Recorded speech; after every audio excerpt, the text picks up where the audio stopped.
Here. Today I want to talk about something that is maybe a little scary for people, how to avoid cheating on your day job.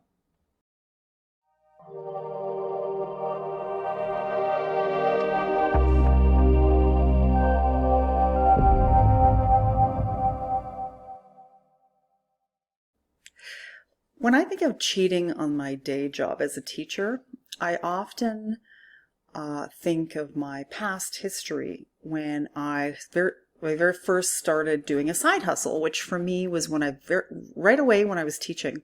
I started doing web pages for the school, and then people wanted to hire me to do web pages on the side. And I was absolutely terrified that I would lose my teaching job. And I don't know why, because I wasn't doing anything wrong. I'm allowed to do whatever I want on the weekend. But you have that thing as a teacher where it's kind of like you're always on the clock, that kind of attitude. And it took me a long time to find that happy balance. And I erred on the side of caution, way over on the side of caution, as just thinking, well, I couldn't even do it on a weekday after school. I wouldn't even work on it. But recently, a friend of mine who is an administrator had to let someone go for what they call theft of time. And that made me think that maybe a good episode for us to have right off the bat here is something where we talk through how you do two jobs at once with integrity. And so I'm just going to be really honest and share some thoughts with you today. So like I said, I have been doing a side hustle for like 25-ish years, something like that. And I've always felt a little bit like Batman. And I've said this before. I felt like I sort of had like my day, my day job kind of thing. And then at night I would be, Neela, the designer or the consultant or the, business person or whatever. And I did that over time. I did that on the weekends and in the evenings. And I always, because I was so scared and I didn't quite know if it was okay, I always kept a lead barrier around my day job. I didn't do anything during the day. I didn't talk about it during the day. I kept my teaching time really sacred. And that, I think, has served me well over the years, because it's been my experience that it starts to be a bit of a slippery slope once you let one interact with the other. And I often think of this scene from a movie that some of you may have seen called Moonstruck, one of my favorite movies, with Cher. And there's a scene in the movie where her mom, played by Olympia Dukakis, is I think the actress's name, and she's in a restaurant eating by herself, and the gentleman sits next to her, and ends up eating by himself too, and he says, "Hey, why don't we just share a meal?" So, they just friendly share a meal. Meal ends, he says, "Oh, I'll walk you home." And so he walks her home. It's, New York. She's, a little older lady. So he walks her home, and then he makes a proposition to her, and he says, "Why don't I come in for a drink?" And she says, "No, I don't think so." And he goes, "Oh, sorry, are people home?" And she goes, "No, nobody's home. I just don't." Classic line, one of my favorite movie lines. She says, "I don't SH where I eat," right? I don't where I eat. And that stuck with me. Like when you have something good, you gotta take care of it, right? You don't mess with it, right? And that has stuck with me when I have done my side hustles and my day job as an educator. There's also, as a friend, I'm saying this to you, but if I put the coaching hat on, there's some really practical reasons why I found why it's not actually a very effective use of your time as a side hustler. The first thing is, it's very stressful to be cheating. And I know there's the obvious parallels here, but I'm going to stick with the employment version of this, which is you've got a little secret and there's that feeling, inside of you that you're doing something wrong. And so that idea of having to be like kind of skulking around doing stuff, it doesn't feel great. Another thing is it's very confusing for your clients because they never know when it's okay to contact you. Is it okay to phone you during the day on your cell phone? What are your business hours? Is it different here, different there? Depends on the day. So it's just really confusing. I think another thing that I know to be true, at least for myself, is that multitasking, it just gives poor results all the way around, right? It's, first of all, it wastes time, because every time you have to attend to a different task, there's that little readjustment period, research has shown. So I always find I do my best work, at least in my world, I get up early. So I get up probably an hour before my kids. So I'm up like 5:30ish in the morning every day. And that's my golden hour. And I can get so much done because I know, first of all, I set goals and I know exactly what I want to do with that hour. But I also, I get uninterrupted time. Nobody else is up then. My kids aren't up. So I'm laser focused during that hour. I have also done it where I'm busy and I'm trying to take care of multiple things and I'm distracted and everything takes longer. So it's just for your own, just for your workflow, it's better for you not to be multitasking. So another thing is you can't plan, right? You can't plan, I'm going to take care of this, this, this, and this. If you don't have that sort of, this is when I work, right? And if you know this is when I work, then you have 5 hours a week, or however many hours you're able to carve out for your business. That's the amount of work. And then you can go, okay, 5 hours a week, a month. That means I'm going to get this. These are my goals. And so you can do some long range planning when you know what your week looks like. So it's better to actually have a schedule where this is your work time every day. And then you can also, by the way, protect that hour or whatever it is each day from other distractions. Like maybe if you're not like me and you're perimenopausal, wake up at 5 o'clock in the morning person, maybe you're a sleeper inner and you have your hour of time, while the kids are doing homework, or if your kids are gone out of the house already, maybe you're doing it, after dinner, you have that 1 hour that's just, and then you can say to people, this is my work time. So I'm going to turn the ringer on my phone off.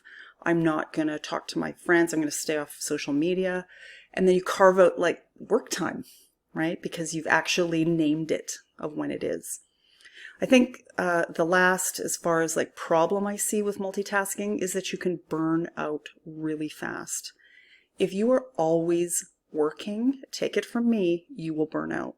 The first thing you're going to do is just hate your side hustle or hate your day job or both, because you never get a break. You never get downtime. You never feel like you're done anything because you don't get that sense of closure to every task that you do, because you're just always sneaking stuff in here and there and just work, or your work machine, instead of going, this is my day job. Then my day job ends and I come home and put my feet up and I have a glass of wine or however you unwind. And then I, have some family time, whatever, however you balance your day. And then here's my work time right here. And then you have downtime from that. So having that structure and having that dedicated time saves you from burnout. So I've gone through a couple of suggestions there, but I want to touch on a couple more. Let me see my list. So the first thing I think I would suggest that you do is to define your work day. So what is your day job? Think through to yourself. And as teachers sometimes, and in whatever vertical you are in the teaching world, do you work from 8:30 to 4? Can you say this is my work day? Okay, so, or 8 till 4, or what is that? So can you take a business call from a coaching client at 4:30? Does that work? Because you're off work. You know what I'm saying? So define your work, right? Talk to someone if you need to get when you feel comfortable. Here's my work day. Then you can plan around it, right? So then you don't feel like you're cheating.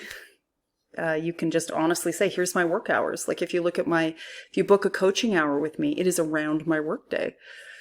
I've defined when it is, then I feel good about it. Then I can switch gears. I can enjoy, I can talk about it because I don't feel like I'm having to skulk around doing the Batman thing, right? Next, to help you with your day job, balance, integrity, is hire a VA. That's one of the ways I get stuff done during the day is I have a virtual assistant who takes care of things for me while I'm doing my day job. So I'm not directly involved in anything that happens during the workday, which is actually a huge thing for me, is to be able to let go of that.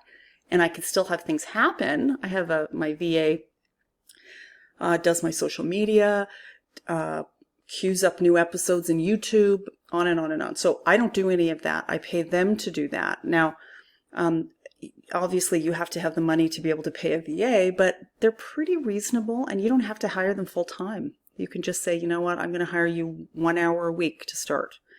And then you kind of scale that, which, by the way, the more things your VA takes care of for you, the faster your business will grow because you're not doing them. Okay, you doing all the low-level work is what keeps you from growing as a business. Another thing I do is I use automation tools, or nowadays my VA does programs the automation tools. For example, Buffer, Buffer, Buffer. There's a couple other ones. They will queue up all your social media posts. So you can say, oh, my latest blog post is here, or a quote I found, and you can actually queue them up to come out during the day, but you're not posting them. And sometimes I have actually mentioned to people who I work for and said, by the way, I use a service called Buffer, just so you know. I don't go on social media during the day, but my VA or my service or whatever it is takes care of it. So if you ever see a post coming during the day, you know I'm teaching, it's not coming from me. So you can decide whether that conversation is something you feel comfortable having or even need to have.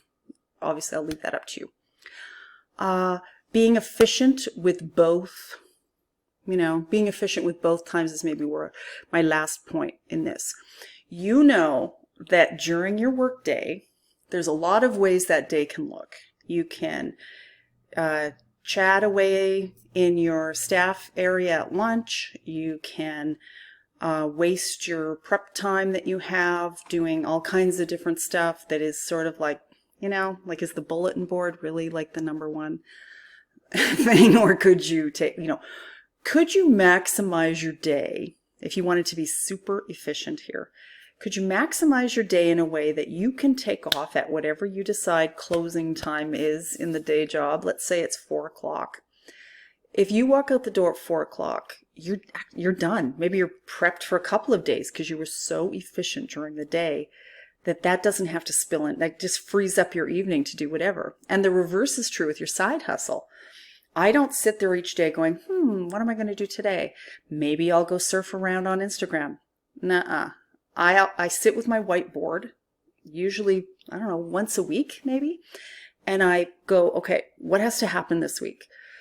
I need to I'm going to do a bunch of episodes this Saturday, so I, get everything here all set up, and I do 2-3 episodes, right, for you. Then what else has to happen? Right? And then I have my little 5 a.m. times when maybe I'm editing things or I'm writing the copy for things, etc. So I'm very efficient with my time, and I don't do things that are huge time wasters. And one of those is surfing around, right?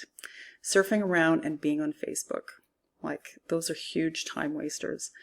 So those are just some of the ways that you can maximize your time, make your side hustle more enjoyable, and keep that integrity and positive karma going with your day job as a teacher. Okay, I'm going to wrap it up there for this episode today, and you keep hustling.